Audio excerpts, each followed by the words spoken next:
Good evening.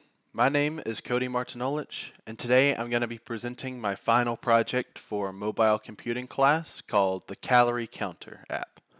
And so without further ado, let's get right into it.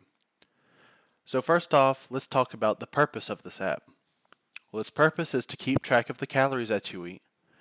It also keeps track of the calories that you burn, and overall, it's there to help you lose weight by seeing what you eat compared to what you're burning.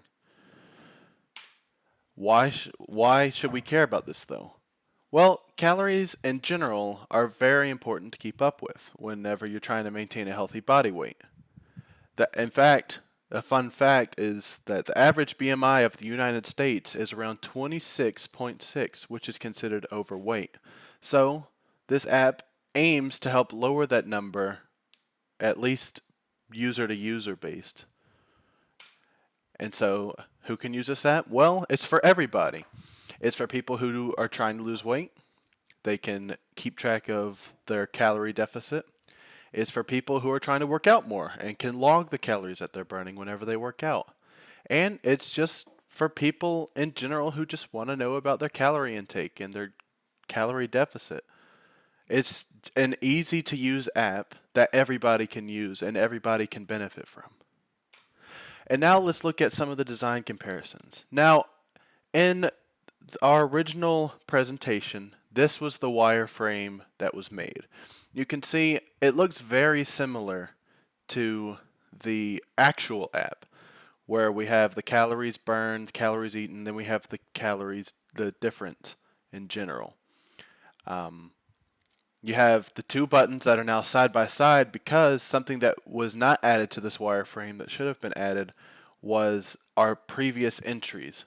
So the way that that works is after a day goes by, all these fields will be cleared out and they will be added to previous entries. And this is a list. The user will be able to scroll and see all their previous entries. But now, what's the point of me telling you all this without a demonstration? So let me switch over to the app and we can get right into that.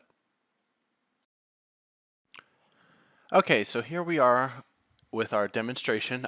My Android Studio emulator was not working, so I'm using a Samsung app called Samsung Dex that lets you use your mobile device from your computer. So I currently have my phone plugged into my computer, and it works just like my phone does.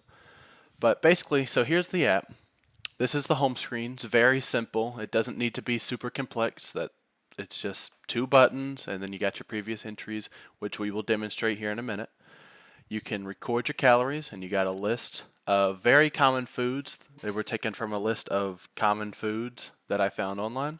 If you click one, record this entry, record, and you can see this was 300, now it's 372, and it is added to our calories eaten. But now, let's say we worked out at 11:59 p.m. because we're very active.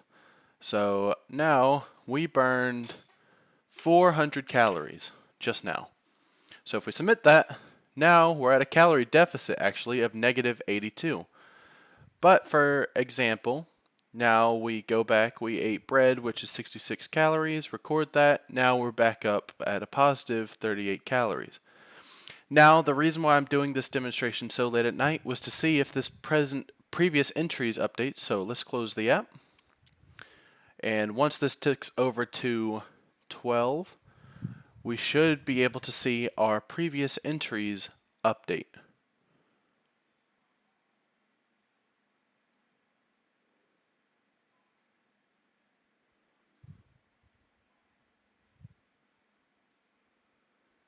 Okay, it is now 12 a.m., technically the next day. If we open up our calorie app, we can now see everything is 0, and our previous entry is recorded here. And that was the 4th. It's technically now the 5th because we're past 12 a.m. This was on the 4th. We have our calories eaten was 569. We have our calories burned was 531, and our calorie difference was 38. But now let's say, for example, just to prove that it will remember everything, let's enter in some more data. So again, we're really active people, so we're working out and we're eating at 12 o'clock in the morning. So now we have 105 for calories eaten, 50 for calories burned, bringing us to a total of 55 calorie difference. So now let's close the app and let's bring it back up. We can see everything is still the same. We have our previous entries. We have the same calories eaten. We have the same calorie difference, and we have the same calories burned. So this app will always remember your your entries until the next day. So, and whenever the next day comes, it'll record them in this list down here, which is very similar to this list. And if you didn't record anything for a day to reduce clutter, it will not record anything. So you won't just have a bunch of zero entries taking up this whole thing, because it is a very small box that you'll have to scroll through. And if you just think all the entries that would be made if you didn't use the app for a week, that's 7 entries.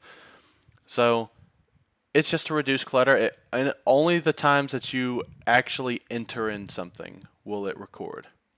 And so this app, it's very simple to use. It doesn't need to be complex. It's there to encourage the user to record their calories and record their burn calories to help improve the US BMI overall. So it doesn't need to be overly complex. It's just as simple as touching an object for calories eaten and then entering in a number for calories burned. And then it just updates. All the information is given on the home screen.